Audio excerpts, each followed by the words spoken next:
So back in the ancient times of 2009, Rocksteady Studios released their first entry in what would go on to be one of the biggest superhero gaming franchises in history. It's easy to look back on Arkham Asylum and diminish the bosses in this game for not being as good as ones we would get in future Arkham titles, but I don't think that's a proper way you should be ranking things. Also, when you consider the fact that the bosses in this game were last-second additions to it, we should probably just be thankful for what we got in the first place. But then I started thinking, what would be a completely original and convoluted way for me to rank the bosses in this game from worst to last?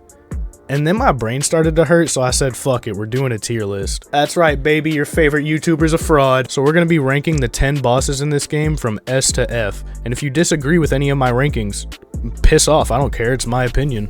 Either way though, let's go ahead and get into this tier list. Oh, and leave a like if you can, it definitely helps out. Starting it off with the Titan henchman you run into in the intensive treatment, and I feel like this is a pretty obvious F tier if you ask me. I mean, I understand it's a tutorial boss, and it's the tutorial boss in the first ever Arkham game, but the fact that you don't even have to throw a punch at this guy in order to win, kinda just kills it for me. So, into the F tier you go. Next on our list we have Titan Joker.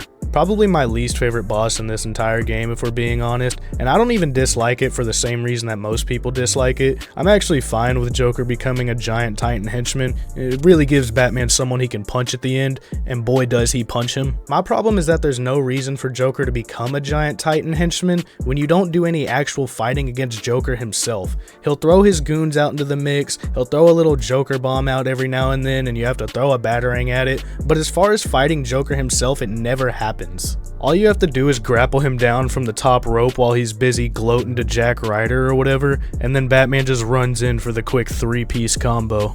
I just don't think this fight would have played out any differently had you had Joker be his regular self and not a giant Titan henchman. So you're making him a giant Titan and doing nothing with him, and I gotta give it a D tier for that. Next up is the 2 Titan henchmen in the Botanical Gardens, and if you can't tell already, I'm trying to get through all the Titan boss fights cause fuck me do they overuse this. This is actually our first proper Titan boss fight since the first one was basically just a joke. I don't know, man, it's kinda hard ranking these Titan ones because they're all so similar, but really I just try to go off how much fun I had with it while I was getting the gameplay, and I enjoyed this one for the most part. I mean, my favorite part about the Titan boss fights is just jumping on the back of one and then using him to just smash the other one in. That's pretty cool, I'm not gonna lie. I'll go ahead and throw this in C tier. It's not as bad as Titan Joker, but it's not as good as what we have to come. Next up we have the single Titan henchman in the sewers.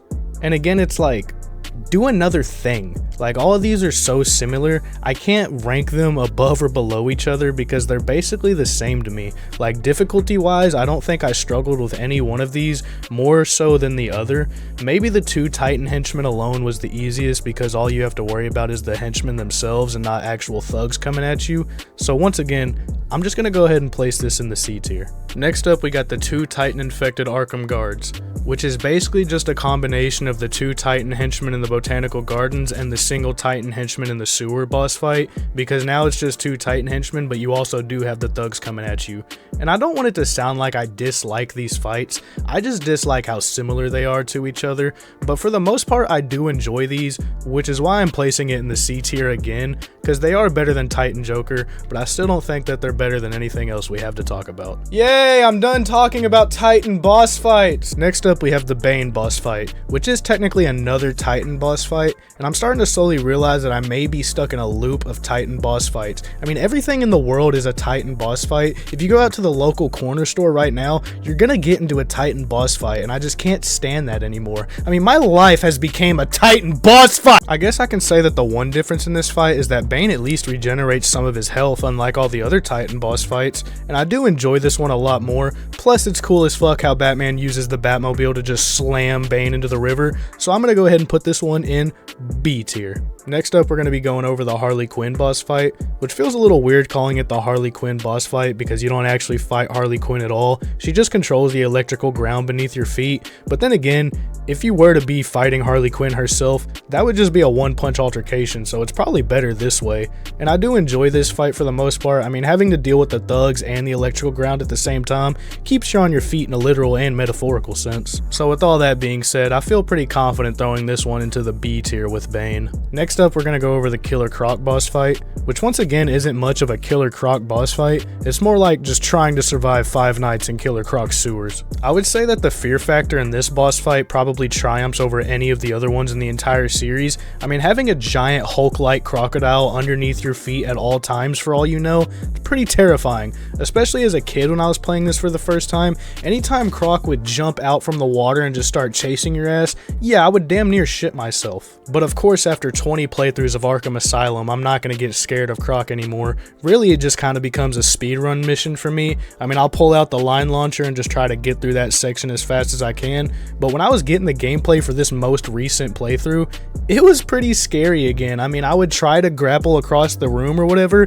and then Croc would just show up immediately after I already had just bataranged him into the water. I don't know if they toned down this section into the Return to Arkham variant of the game, but it genuinely doesn't feel as scary to me as it did when I was playing on the original version this time. Something else that I think factors into that is that the Return to Arkham versions just don't look as good as the original Arkham Asylum does, especially on PC with the boosted graphics and everything. The mood and setting in the Return to Arkham versions just feels off. With all that being said though, I can definitely say Killer Croc is an A-tier boss in this game. Next up, we're going to go over the Poison Ivy boss fight, which has always been my favorite boss fight in this game, and it still is to this day. It's just always felt like the most innovative boss in the game to me. It's like they actually tried to do something in this one. At this point of the game, Ivy's basically tweaking off the Titan that Joker gave her, which is just making her more powerful than she already was. This fight just always has you dealing with something, whether it's her constant vines coming up from the ground and trying to snag you, or her mind-controlled Arkham guards coming at you,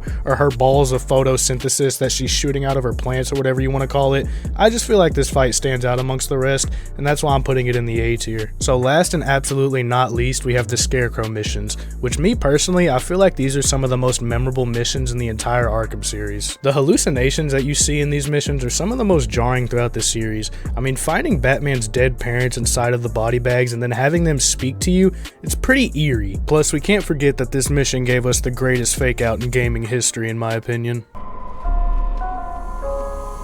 Did anyone catch the game last night?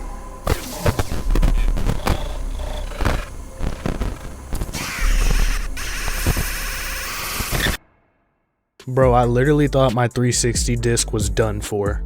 I know some people like to diss the side-scroller factor of the mission, but I enjoy it, to be honest, and I really don't think you can handle Scarecrow better than they did in this game. You can't just have him outright fight Scarecrow in a 1v1, because that's just going to end immediately after one punch. But having Scarecrow induce him with his fear toxin and making Batman overcome that fear on a metaphorical and literal sense, it's pretty sick. So that's why I have Scarecrow proudly sitting at the top of our list in S tier. Anyways though, that's going to do it for this video.